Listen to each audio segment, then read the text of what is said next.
Did you get your admissions results? Were you accepted to more than one school?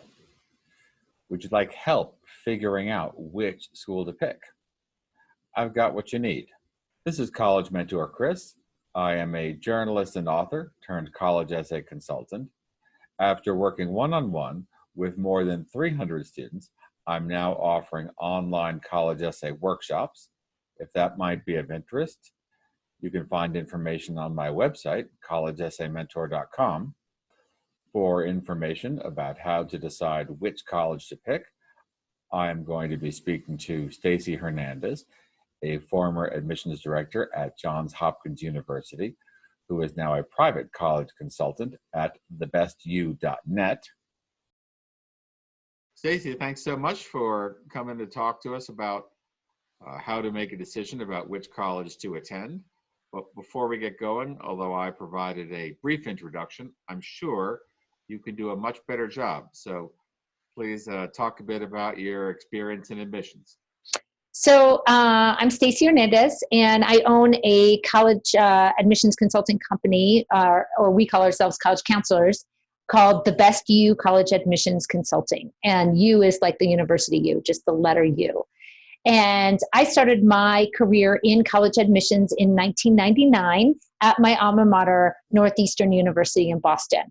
I worked in admissions where I traveled the country recruiting students, making admissions decisions, and assisting in college interviews and that sort of thing. So that's how I started my career. And I took a couple of detours along the way. I worked at MICA, which is Maryland Institute College of Art, which is an art school in Baltimore, Maryland, for a year as a career counselor, I just wanted to try something different. And then I went back to admissions at Johns Hopkins University. And I worked at Johns Hopkins University for almost 10 years. I transitioned over to the high school side, and I worked at a private school as a director of college counseling at a private school outside of Boulder, Colorado, called Dawson School. I was there for 5 admission cycles, 4 full years, and then decided to go fully in my own independent business. I basically have every side of the desk in terms of experience. It's fair to say that you know a thing or two about admissions. Yes. Yes. Cool. Well, the thing that I would love to talk about today is a situation that I have with a number of my essay students, which is they get more than one offer. They get 2 or 3 or 4, even 5 schools where they're actually pretty happy to attend. One of my students got into Duke, Rice, and Wash U. She asked me, how do I decide? So based on your experience working with students and knowing the process, what are some ways that a student can make that decision? Visit is a way. Physically visiting the campus and exploring the campus is a way that is the instant go-to for most students. However, not all students can do that. And so it's really important to understand all ways. Plus, even if you're visiting, you're not necessarily getting all the information you need.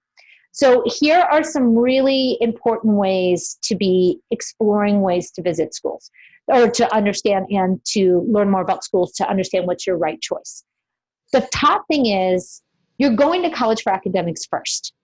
A lot of times students haven't done that thorough research to really understand what's a good academic fit for them. So this is a crucial time when they're making their college choice to figure out what type of academic experience they want. So number one, students should be on the college's website reading about the academics. Most colleges highlight their curriculums. Do they have a core curriculum? Do they have zero curriculum where you can basically take whatever you want to graduate? Is there no curriculum? Are there no general education requirements? So what kind of educational environment do you want? Do you want a school that has a tight core curriculum, like something like Columbia University, which is a 2-year core curriculum? Or do you want something super loose, more like no core classes, like an Amherst or a Brown? So that first is understanding how the academic context of the school is crucial. And so many students I have run into over the years have not done that research, that get admitted to these schools and think that, and have no idea that that's the curriculum and that's not what they want. So number one, researching the academic experience at the school is crucial. The course catalog book is just a gem. So you can go through that ebook and just look at the course requirements. So it tells you the curriculum in that course catalog book, but it tells you the description of every single class that the university or college offers. And that is crucial because you are reading about, wow, okay, it looks like the psych department really leans in this direction versus this direction. So it helps you to understand, like, what's the flavor of the department. You can also get that information on their websites, the department websites. So it's really important to be reading about what are the majors, what are the academic opportunities there. There's also reviews, and websites like Unigo and Niche talk about the academic reviews. So these are students reviewing the academics. One of my favorites is Campus Reel, and that's Campus, REEL, campusreel.org.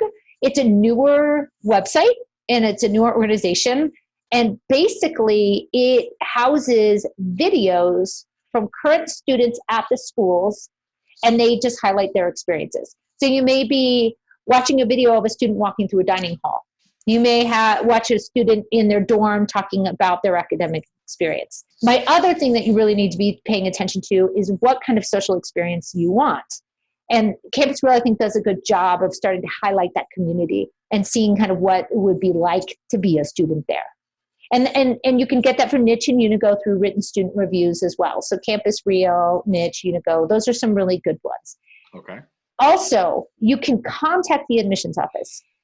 You can contact your regional admissions rep. Most schools have admissions counselors assigned to particular territories. So they may be assigned by state, by country, by county. And you want to find out who that person is. You can connect with that person and ask questions.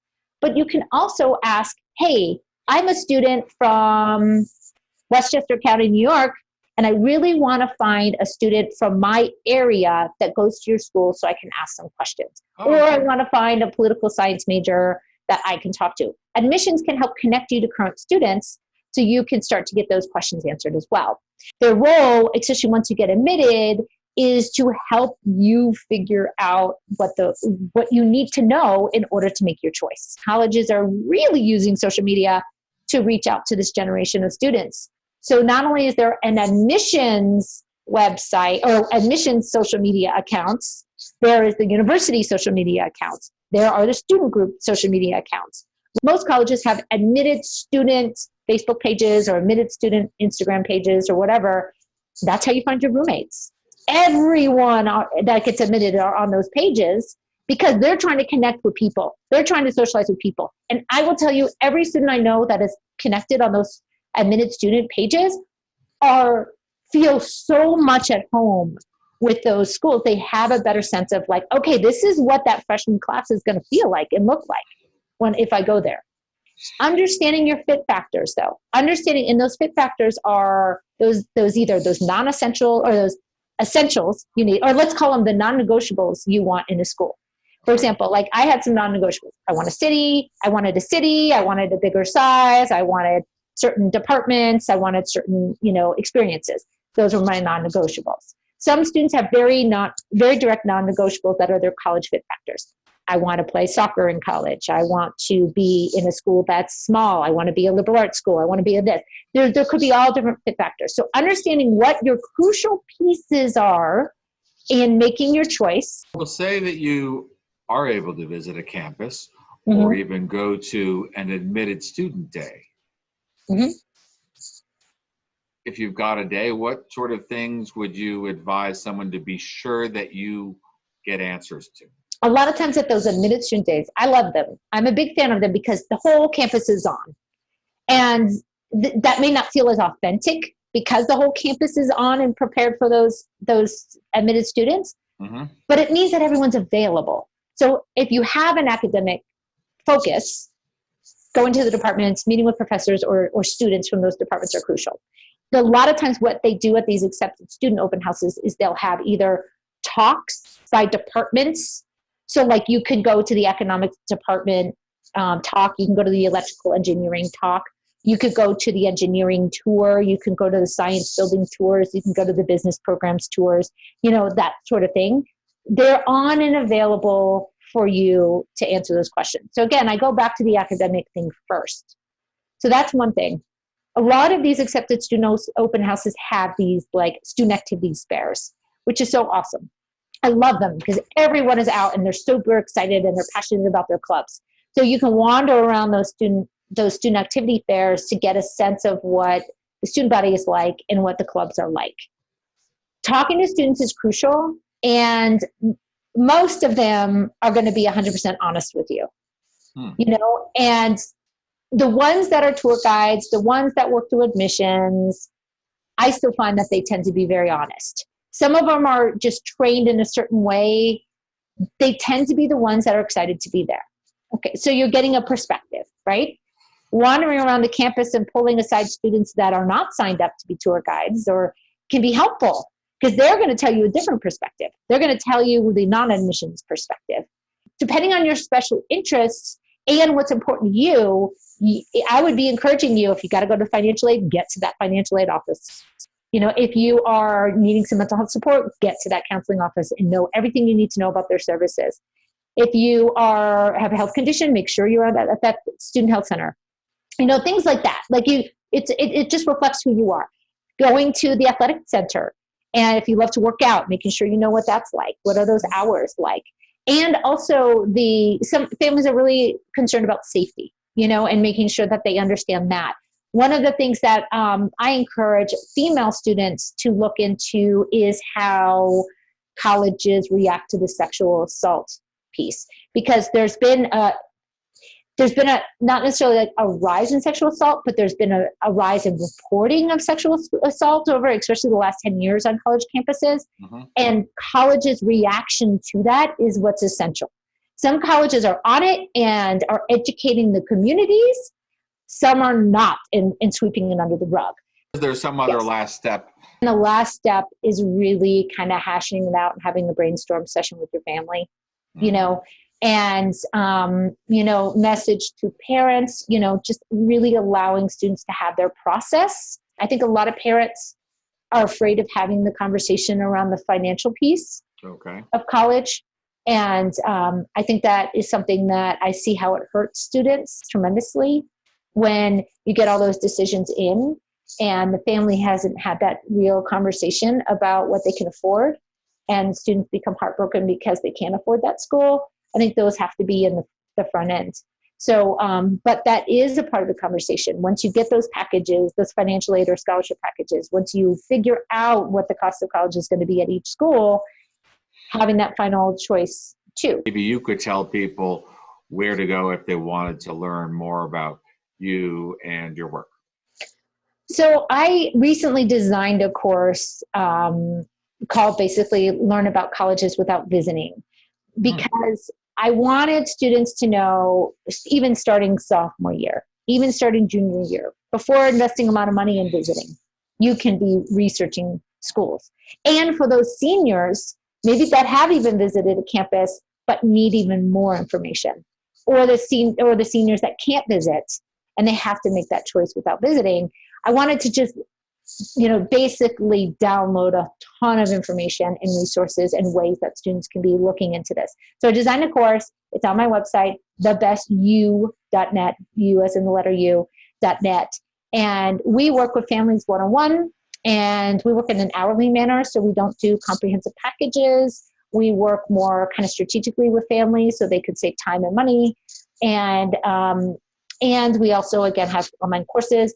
We do tons of videos. I do a lot of Facebook Lives. I put a lot of vlogs and videos up on the website, and I'm constantly educating families on all different ways. So even if, let's say, you're not interested in a paid service with us, check out our videos. We have tons of them. Or look at our classes, because we have all different kinds of online courses that we offer about the application process and about how to stand out in the admissions process and things like that.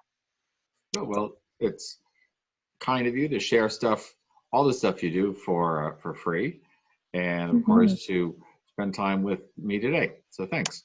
Yeah, thank you. I hope the video was helpful. If you're interested in being notified of more videos as I roll them out, be sure to subscribe to College Mentor Chris. If you're interested in online college essay workshops, have a look at my website, collegeessaymentor.com. Thanks for watching. See you next time.